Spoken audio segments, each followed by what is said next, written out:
सोलापूर बाजार समितीच्या निवडणुकीचं पडघम वाजला असून ही निवडणूक प्रतिष्ठेची ठरणार असल्याचं चित्र आहे।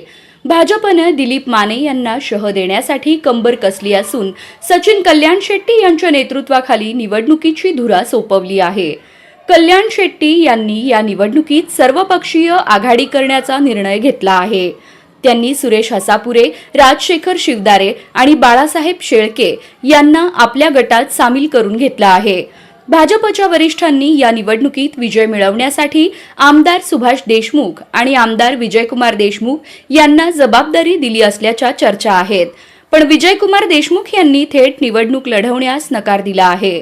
दुसरीकडे सुभाष देशमुख यांच्या भूमिकेबाबत अद्याप स्पष्टता नाही। दुसऱ्या बाजूला दिलीप माने यांनी जोरदार मोर्चे बांधणी सुरू केली आहे। बैठका आणि भेटीगाठींना वेग देत त्यांनी निवडणुकीसाठी जोर लावला आहे।